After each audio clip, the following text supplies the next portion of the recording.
கொதிச்சிச்சிங்களா? இப்போ வந்து நம்ம என்ன பண்ணோம், லைட்டாக இப்போ நம்மளுக்கு வேர்வையாக இருக்கனால கையை லைட்டாக கழுவிட்டு அரிசியை போட ஆரம்பிச்சிடணும்.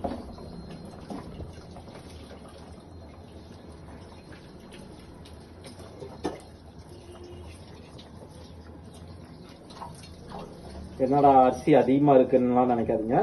இந்த அரிசி வந்து ஊற வச்சோன்னா கொஞ்சம் நல்லா திரியாக நல்லா பெருசு ஆகிடுச்சு. அதனால அரிசி அதிகமாக இருக்கிற மாதிரி உங்களுக்கு தெரியும். சரிங்களா? என்ன பண்ணணும்னா இந்த அரிசி அப்படியே தள்ளி விட்டுணும். தள்ளி விட்டு ஒரு 2 கலரிடணும்.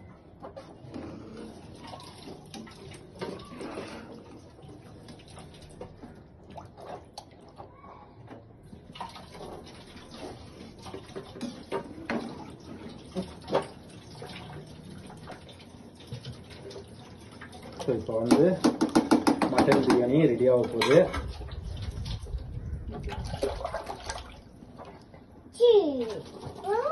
ஸோ இப்போ நம்ம வந்து டேஸ்ட்டுக்காக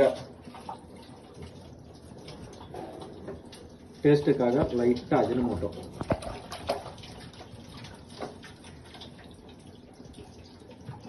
ரொம்ப போட்டுறாதீங்க, இனிப்பு தட்டிடும்.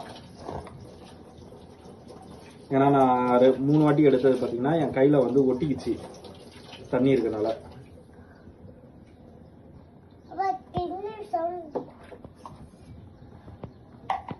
இப்போ போட்டாச்சு அஜினமோட்டோ டேஸ்ட்டுக்காக. எனக்கு இப்போவே ரொம்ப பசி எடுக்க ஆரம்பிச்சிச்சு வேற.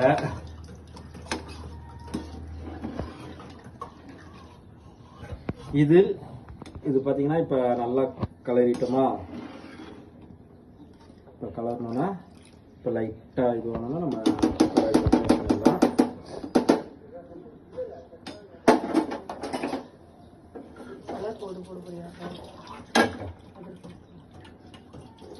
இப்போ வந்து நம்ம லைட்டாக கலர் பவுடர் ஆட் பண்ணிக்கலாம்.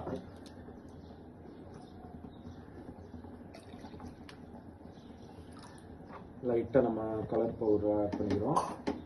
ஏன்னா அப்போ தான் வந்து பார்த்தீங்கன்னா பிரியாணி அந்த கலர் நல்லா இருக்கும்.